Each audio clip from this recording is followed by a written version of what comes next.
Jama'a salamu alaikum, barkanmu da sake kasancewa kai tsaye a cikin shirinmu na labarai daga nan Nta Kano. Sunana Sadiq Musa Gawuna, zan karanto cikakkun labaran.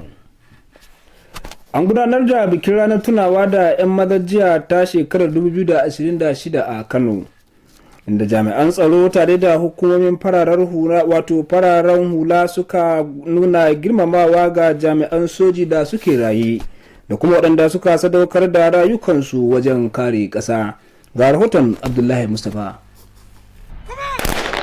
Bai kasance taro na yin jawabai da bukukuwa ba, amma lokaci ne na yin waiwai da karrama sadaukarwar askarawan Najeriya.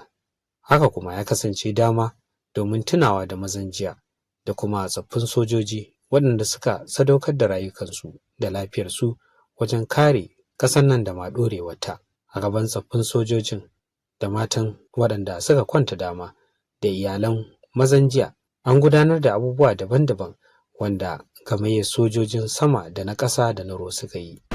Sakataren gwamnatin jihar Kano Umar Faruk Ibrahim shine duba faretin a madadin gwamna Abba Kabir Yusuf.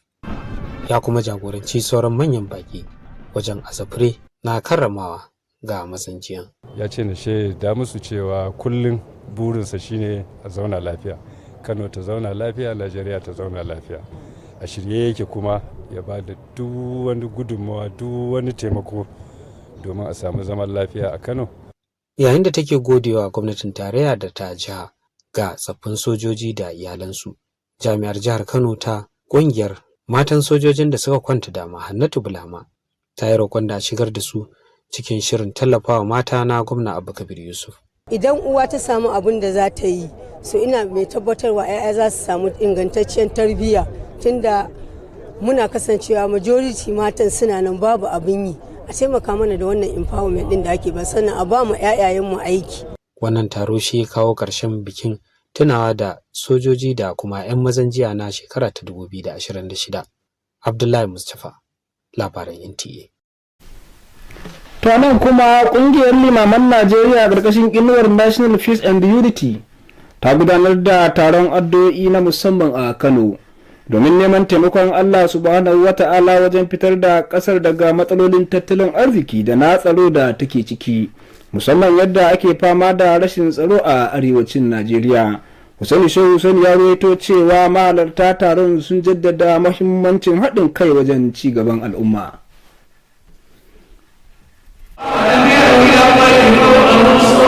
Addu'o'i na musamman kenan da aka gabatar a masallacin Juma'a na Kofar Mata na neman zaman lafiya da haɗin kan ƙasa.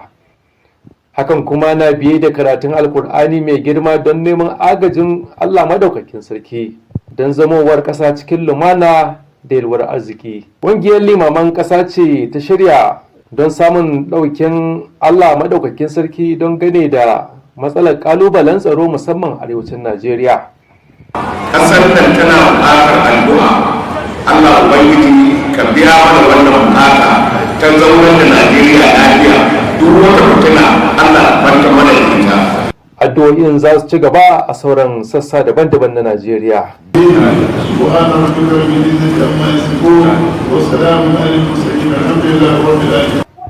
Hussein Shehu Hussein, labaran NTA.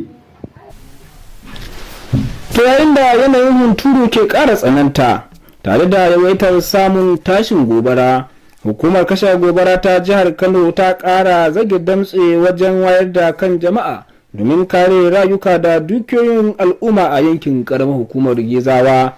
An shirya taron wayar da kai ta hannun sashen hukumar na Gezawa domin faɗakar da mazauna yankin game da matakan kariya daga yawaitar samun gobara. Taron ya gudana a ƙarƙashin kulawar kwamandan sashen Rabiu Mansur Sadi, inda aka yi bayanai kan illolin da ke tattare da sakaci wajen amfani da wuta da kuma abubuwan da ka iya hura gobara a cikin sauƙi. Ya ja hankalin jama'a da su kasance masu kula su kuma ɗauki matakan kariya domin rage faruwar gobara a wannan lokaci. hukumar ta ja hankalin jama'a da su rika gaggawar sanar da ofishin hukumar akan lambobi kamar haka 081 0788888 ko kuma 07026026400. To masu kallon mu labaran na zuwa muku kai tsaye daga nan NTA Kano, ku dakace mu.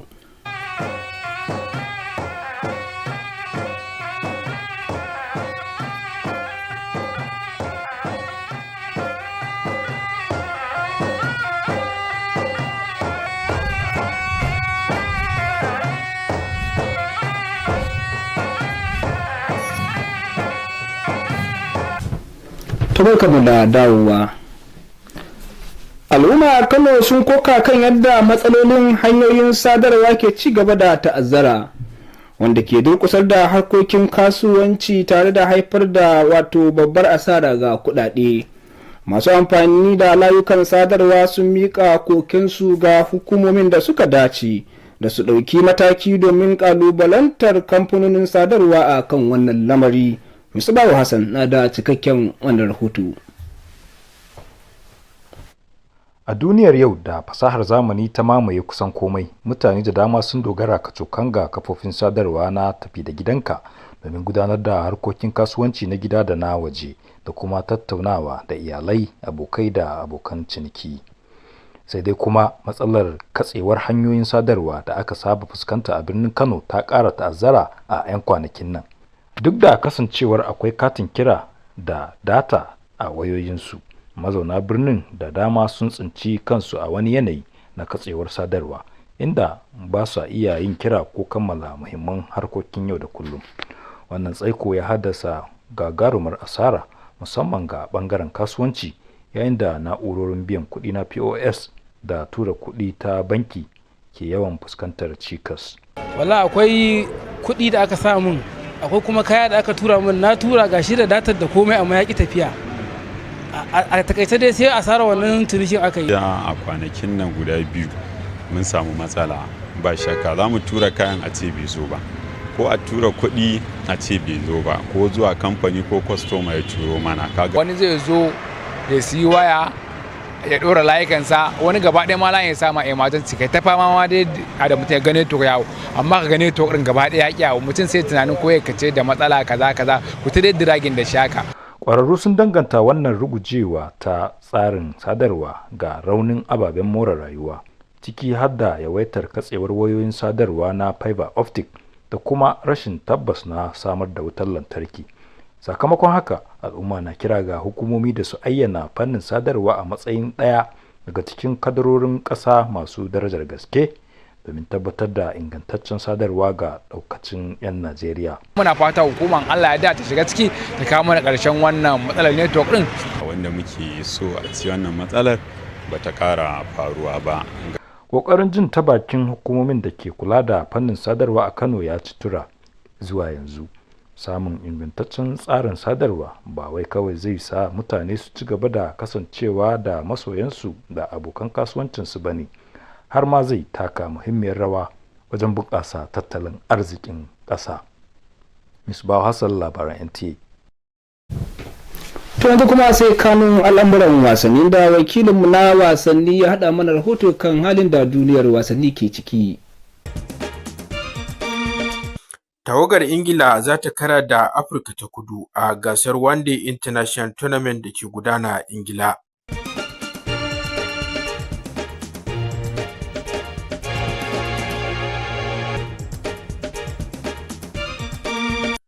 Fitaccen ɗan wasan tennis Carlos Alcaraz ya doke Novak Djokovic a wasan kusa da na ƙarshe na gasar US Open.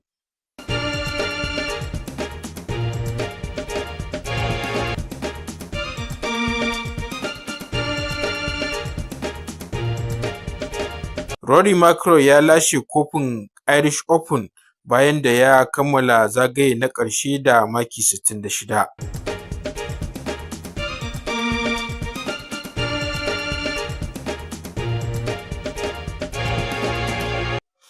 Tawagar rugby ta mata ta Wales za ta fafata da Fiji a gasar rugby ta mata ta shekara ta 2026.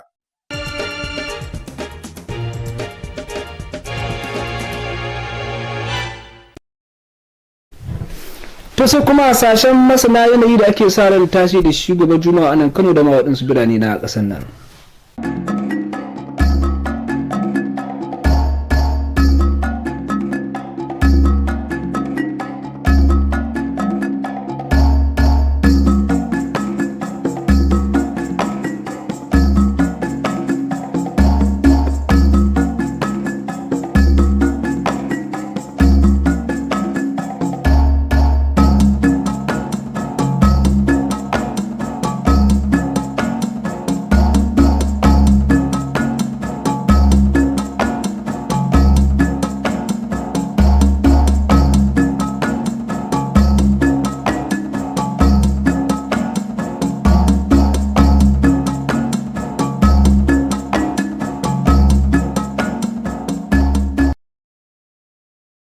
To sai kuma shawarar masana ta yau. Masana kiwon lafiya sun ba da shawara cewa shan isasshen ruwa lokacin hunturu na taimakawa wajen kare jiki daga cututtukan da ke alaka da sanyi. To masu kallon mu da wannan muka kawo ƙarshen rahotannin namu, ku ci gaba da kasancewa da NTA Kano. Ma'assalam.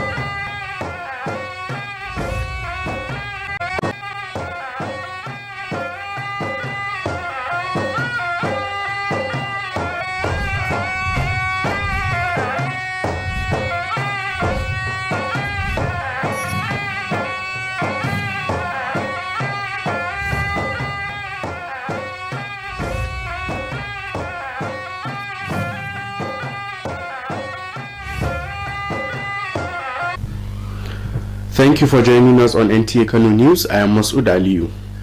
The 2026 Armed Forces Celebration and Remembrance Day has been observed in Kano, with representatives of the military and civil authorities honoring both living and fallen heroes for their sacrifices in safeguarding Nigeria's territorial integrity. Abdullah Mustafa has the details. It was not an occasion for speeches or merrymaking, but a solemn moment to honor the sacrifices of the Nigerian armed forces. The event was also an opportunity to remember fallen heroes and veterans who gave their lives and health in defense of the nation's survival and sovereignty. In the presence of legionnaires, widows and family members, remembrance rituals were observed by a combined team of personnel from the Nigerian Army, Navy and Air Force. Secretary to the Government of Kano State Umar Faruk Ibrahim reviewed the parade on behalf of Governor Abubakar Yusuf. He also led the laying of wreath in honor of the fallen heroes. There is no replacement for peace, and we can only have that when we appreciate our members of our armed forces. While appreciating the support of the federal and state governments to legionnaires and their families, Kano State Coordinator of the Military Widows Association, Hannatu Bulama, appealed for the inclusion of widows in Governor Abubakar Yusuf's empowerment initiative. So that when the widows have something to do, they will definitely hold themselves and give their children home good training. The event marked the end of the 2026 Armed Forces Celebration and Remembrance Day. In Kano, Abdullah Mustafa, Nta News. The Association of Nigeria Imams, under the platform of National Unity and Peace, has held a special prayer session in Kano State aimed at seeking divine intervention for Nigeria to overcome its prevailing socio-economic challenges, particularly the lingering insecurity affecting part of northern Nigeria. Hussein Sheikh Hussein reports that the spiritual gathering convened by the Association of Nigeria Imams underscores the importance of national integration in societal development.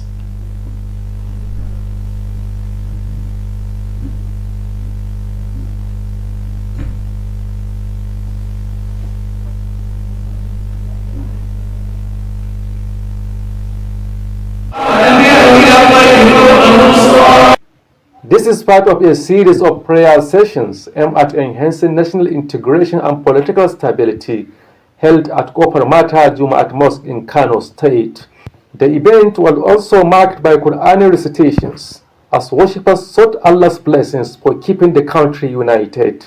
The spiritual platform convened by the Association of Nigerian Imams is geared towards soliciting divine intervention to help the nation overcome its challenges, particularly persistent insecurity affecting some parts of the northern Nigeria. Allah made proclamation that you invoke me, you call me whenever you are in difficulty. That is why today we organize this special prayer in Kano here, and inshallah in the near future all the 36 states of the federation, inshallah, similar national prayer will take place, inshallah. Clerics from different faiths were encouraged to sustain the momentum by organizing similar prayer sessions for national peace. Members of the other religion, maybe Christians, maybe pagans, maybe traditional religious worshippers, we equally call upon them to call unto the Lord they serve and they worship for peace, unity and security in Nigeria. The association pledges that such prayer sessions will continue across the country, reinforcing unity, peace and collective spiritual responsibility as a veritable tool for any society to thrive.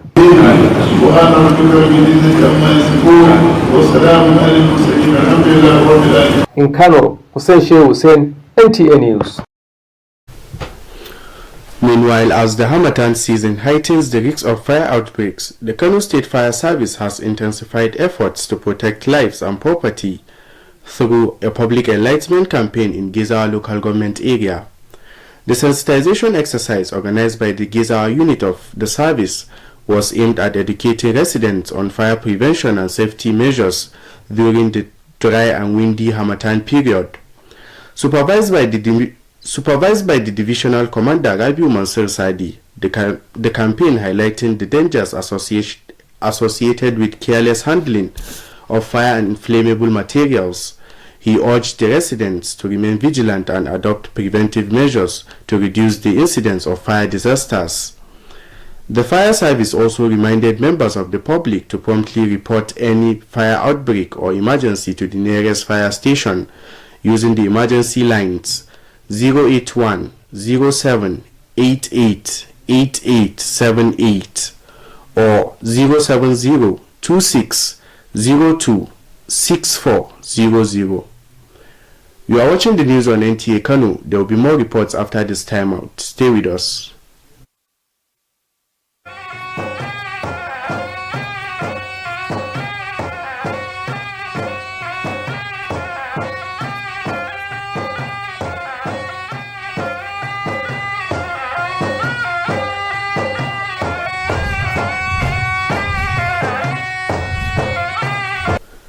Thanks for being there. Mobile network outages in Kano have reached alarming levels, crippling business activities and causing significant financial losses for residents. Frustrated users are now demanding swift intervention from relevant government authorities for accountability from the service providers. Misbah Hassan has the details. In today's digital world, many people rely heavily on mobile network services to conduct both local and international businesses and to stay connected with their families, friends, and clients. However, habitual network outages in Kano have recently worsened. Despite having active airtime and data subscriptions, many residents are trapped in what can best be described as digital dead zones, unable to place calls or complete vital transactions. This disruption has led to significant losses, especially for businesses, as point-of-sale operations and bank transfers fail frequently. I had to cancel one of my business activities due to network issue. To send the product to the customers, we experience this problem. And also when we are to send the money for the company, we got such problem. Experts attribute this systemic collapse to fragile telecommunications infrastructure, including frequent fiber optic cable cuts and persistent power instability. As a result, members of the public are calling on authorities to classify telecommunications as critical national infrastructure to guarantee reliable connectivity for all Nigerians. That there is authority who has a responsibility to take actions for these problems. Efforts to obtain a response from the regulatory authorities in Kano have so far proved unsuccessful. A reliable and stable mobile network service will not only keep people connected, but will also play a crucial role in boosting economic growth. In Kano, Misbah Hassan, Nta News. Our sport correspondent is standing by with happenings in the world of sports.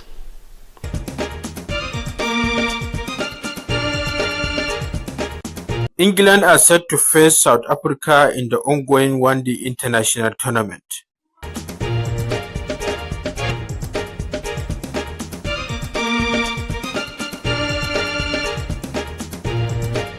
Tennis star Carlos Alcaraz defeated Novak Djokovic in the semi-finals of the US Open.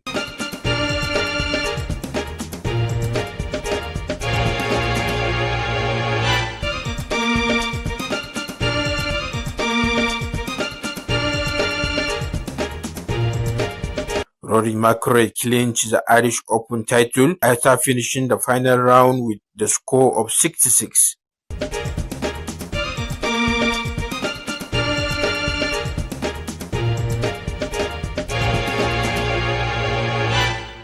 The Wales women's rugby team will take on Fiji in 2026 Women's Rugby Championship.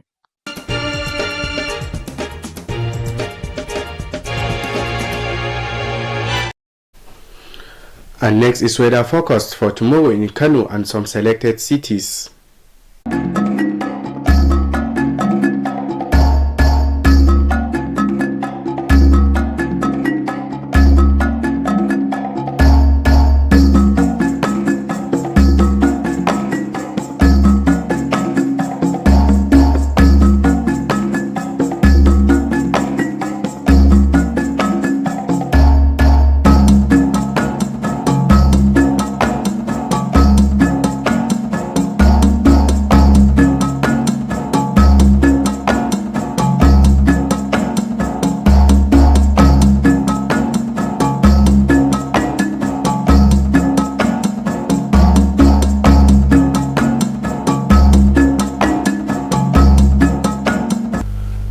To wrap up this segment, here is a reminder.